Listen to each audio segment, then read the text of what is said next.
This is how I go go-kart racing on the weekends with my Honda Civic as a tow vehicle. This is a 2023 Honda Civic Sport hatchback. It's a K20 engine with a 6-speed manual. I'm not hauling one cart, I'm hauling 2 full-size adult carts, 1 junior-size juice box cart, so 3 go-karts in total, spare engine, all my tools, extra tires, another tool case. Still even have the car seat in there for her to ride in. The amount of cargo space is incredible in this car. You can't do this in the sedan. Got some extra gear up front. This is an enclosed trailer from Stealth. It's all aluminum. It's a 5x8 with a V-nose, so it's actually about 10 feet long from the tip to tail here. These are 2 full adult-sized carts, oval racing carts. One is set up for Predator Ghost on top, and one is set up for Clone Unrestricted on the bottom. I built this platform here that's easily removable with these pins. You lift off the wooden platform to remove the top cart, and it just mounts to E-track on the wall. I've been using this setup for a couple years now, so this is the last race of the season, and I wanted to make a video to show you guys the setup and how I'm handling it all with my Honda Civic here.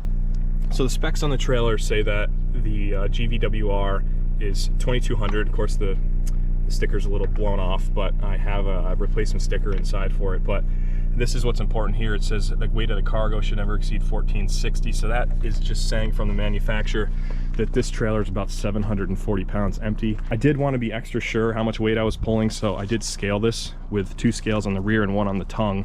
And completely empty, this trailer is actually closer to 900, and I don't really understand why the label is that far off on the frame.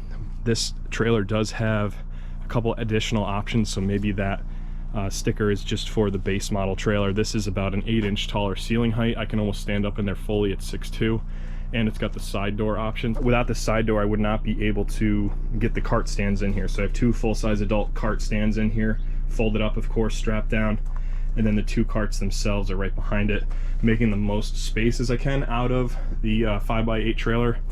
I will say I have the carts and as much weight positioned to the rear of the trailer I could, because the only thing that's not too great about these aluminum 5x8 enclosed trailers is the axle is positioned very far back in respect to where the ball is, so you get a lot of tongue weight. So the way I have everything set up here, I fit as much in the car to keep as much tongue weight off of this Class 1 hitch as possible. The Kurt Class 1 hitch, I have a full install DIY video for how I installed that on the car on my channel. I'll link it below, check it out.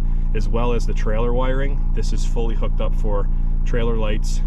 Of course, no brakes on this size trailer, and this car would never support trailer brakes, but I have scaled this trailer fully loaded as it sits now with a scale underneath the ball here. I'm putting about 175 to 180 pounds of tongue weight on this hitch. It's rated for 200 pounds, so I'm getting close to the max, but we're still within spec.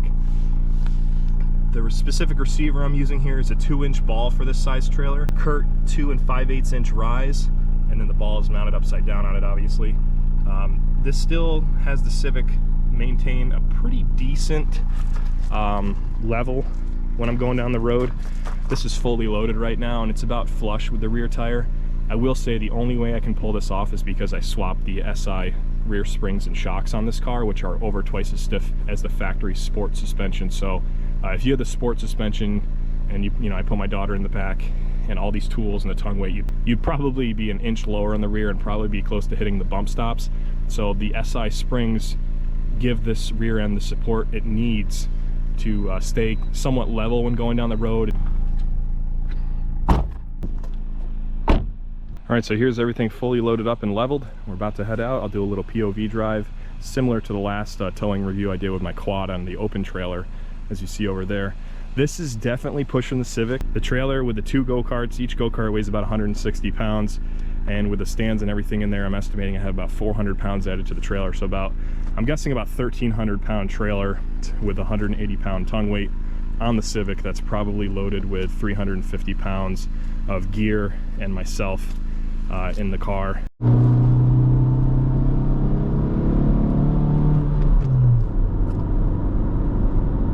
All right, guys, as you can see, we're up to speed here. I just want to first say, if you have a CVT Civic, I would definitely not recommend this. That's going to put a lot of strain on the CVT getting going from a stop, and also probably will not like you very much for hauling this much weight down the road. The thing is, with a 6-speed manual, as long as your clutch isn't slipping, you really have no wear. Of course, there's a little bit more load on the axles, but when you're up and cruising and up the speed here, there's really no stress on the car. There's the 180 pounds on the hitch in the rear, which is really not much different than a couple full-size adults sitting in your rear seats. As you can see, we're up to 5th gear here, but essentially when I'm driving this car on the street, all I generally have to do with this much weight towing this trailer behind me, as you can see there, is stay in 1 gear lower than I normally would. So, I mean, even right now, I'm cruising in 5th gear. This is what I would normally be on in this road without the trailer and just commuting to work. Funny thing is, the gas mileage on this is around, I'm gonna say around 26 mpg when I don't have the trailer and I commute this way, my route to work here, and this is the same route to the track. The track is actually very close to where I work. The MPG is usually like 34, 33, because there's no highway driving, but with the trailer it only really drops to 26, so that's still a very, very fuel efficient truck. If you were to tow this trailer with a truck, you probably wouldn't even get 26, so that's just saying something. The little Civic puts in some work here. But even without the turbo engine, the 2.0, super reliable, has a lot less torque than a turbo engine, but with the 6-speed manual, you can compensate for that with just gear changes. You know, I'll get up here a little bit and I'll be merging onto a road where I'm going to take it up to around 65 miles an hour, just to show you that it can handle highway speeds without a problem. You leave it in 5th gear, don't drop to 6th, because that's a, you know, the second overdrive gear it's really not going to like with this much weight and wind resistance. It's kind of comical how tall the trailer is behind the Civic. It is like a giant parachute, but like I said, the Civic hums along no problems. But I will say this, the only reason I'm really able to pull this off confidently is I have a lot of roads like this to get to the track. If I had to do a lot of busy, congested traffic where there's a lot of crazy drivers and you have to slam on your brakes a lot and stuff in the city for 30 minutes, 40 minutes, the whole way to the track, or I had to merge onto the highway where everyone's ripping at 80 miles an hour, weaving in and out of everyone, this would be definitely a hairy experience. The fact that I can cruise on back roads, put very little strain on the car, and as you can see, there's really no one ahead of me. I always keep my distance really far behind people because, yes, you're not going to be able to stop as quick with this much weight on the Civic than you would without it. You have to compensate and be aware of those things every second you're driving with this tow setup. Said I've been doing it for 2 years now. It's worked really, really flawlessly. It has allowed me to avoid buying a second vehicle, being a truck. The only reason I think I would need a truck at this point, because I can tow this trailer, I can tow my flat trailer, go to Home Depot, get whatever kind of lumber you need with this Civic, be completely fine. But the only reason I would need a full-size truck is to tow my S2000 when I eventually, hopefully later in life, get the funds to have a second truck and have my own enclosed trailer. But as you guys have seen the channel lately, I've backed off on tracking the S2000 a little bit. I'm into the karts again because my daughter wants to race. And so we're going back to my roots. She's racing the juice box go-kart in the 3 to 6 year old division, and I get to bring my old karts out of the shed, threw some new engines on them, and I get to go play again on the track in the adult class. So as you can see here, I'm coming up to a stop sign. It's a little bit downhill. Just, you know, plan to brake ahead. There's really no problem with it. The car's not overheating. The brakes aren't overheating. And this is the road where I'm going to take it up probably the fastest speed I will on this whole trip to the track here. So just show you a little acceleration. I'm not pushing it, obviously. I'm just giving it like quarter throttle, running the RPMs out.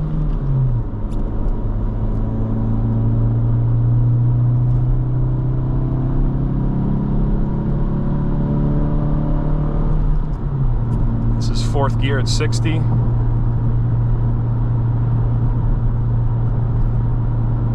Cruising right along with minimum throttle. Drop to 5th gear. We're sitting around 2,800 RPM in 5th gear at 60. Generally, without the trailer, I drop it to 6th gear now on my commute, but I'm gonna leave it in 5th for that little bit of extra torque to get around here. There's going downhill right now, but there's a hill coming up here at the end of the straightaway that, you know, should be able to make it up in 5th gear, but really if I start to give it like half throttle and I'm not seeing it gain any miles an hour or it starts to slow down, I'll drop it to 4th gear. That's how I pretty much manage it. Of course, like I said, keep my space from people in front of me. Where I live, you know, in the Hudson Valley, New York, on these commutes early Saturday morning on race day, is really not that congested. The most congested part is when I cross the Mid-Hudson Bridge, again to the city of Poughkeepsie, and that's where it gets kind of a little bit hairy. The streets are not great. Crossing the Mid-Hudson Bridge, there's a lot of bumps, so it kind of, you feel it through the car quite a bit. It's always pretty comical to look in the rearview mirror and just see a giant wall. And but one thing I will say with the 5x8 trailer, the factory Civic tow mirrors, it's not that wide of a trailer, so I can see around the trailer. I can see the traffic behind me without a problem on both sides. The fact that the axle is further away from the ball than I would like actually helps maneuverability when you're backing up.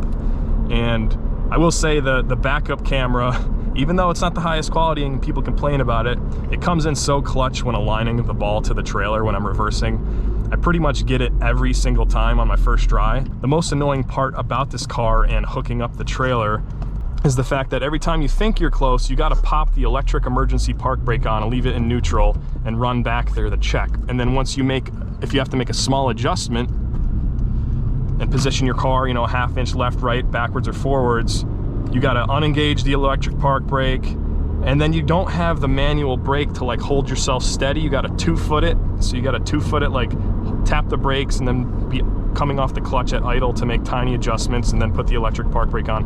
Giant pain in the ass compared to just give me my old school mechanical e-brake back where I could just go one click, jump out, release it 10 times as fast as messing around with the electric park brake. But that's really the only thing I can complain about.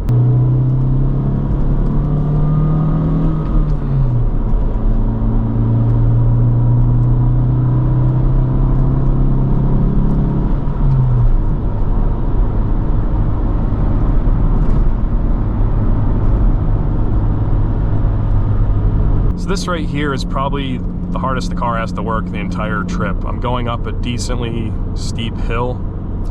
The speed limit's 35. I can hit the speed limit no problem. I'm only in 3rd gear and I'm even below 3,000 RPM still, and I'm giving less than 1/4 throttle and no problems at all pulling up this hill. As you can see, I'll give it like half throttle now. Can accelerate without a problem.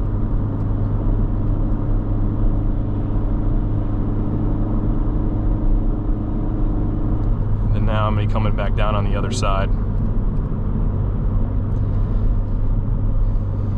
I still have not put K-tuner on this car. I've really enjoyed the way it drives on the stock ECU still, with the PRL rear motor mount and the intake for a little bit more response and noise, and you can feel the vibrations a little bit more through the steering wheel in the car to kind of help you with your shifting and understanding what RPM you're at. You know, I do plan to still do K-tuner and tune this car to make it a little more fun, make it more like the old school Hondas with the cable throttle body where you have that instantaneous response. But like I said, just adding those 2 parts allowed me to enjoy the car driving more and still retain my warranty. I have 21,767 miles right now on the clock, which is pretty low miles for a 2023. This car I bought almost 3 years ago. All right guys, so just 2 other things I wanted to mention quick regarding wear and tear on the car before I wrap this video up and hit the track for the day. So the first one is, we talked about wear and tear. So I mentioned as long as your clutch isn't slipping, there's virtually no added wear on the car. Of course, there's more load on the rear, but you know, the only extra wear is getting your car started from a stop. There's gonna be a little bit more load to move with the clutch, so you gotta be easy with it. This car is extremely easy to drive with the clutch. It's got a decently, it's not very light flywheel, so you don't really bog it down much. But you know, I have no problem taking off from a stop without the RPMs getting above 1,500 and very slowly slipping the clutch. It's barely any more wear than a normal takeoff in this car. And I really don't, you know, I'm not doing this every day. I do this a few times a year going to the track. So my last Civic I got over 200,000 out of before I sold it, and the clutch was still perfect. I expect this car to go over 200,000 miles easy without replacing the factory clutch. Just since I bought it new, I know the history behind it. So we're getting a little bleached now with the sun in my eyes. But the last thing I just wanted to mention that is a really nice feature of this car that helps a lot driving the trailer is the hill assist. When I'm on a hill and I'm stopped at a red light or something, I got cars behind me. If I'm dealing with the manual e-brake with this much weight, you might have to pull it pretty hard to not roll back before you release the clutch. And I don't want to release the clutch really hard and have the RPMs really high to not roll back. So the hill assist feature, the fact that it holds the car and prevents it from rolling back when you're on a hill, still enough to hold the trailer stopped, and allows me to still release the clutch at a rather low RPM and not put much wear on the car to get going with this trailer setup. So that's a really nice feature. I've gotten used to it driving without the trailer, obviously the hill assist. You know, I still do miss my manual e-brake every day of the week, but you know, that is one thing I'll give the car credit for, is the hill assist helps a lot with it, making sure you don't roll back with the trailer. Because if you were to start rolling back with the trailer and then release the clutch as you're rolling back, that would put quite a bit of wear on the clutch.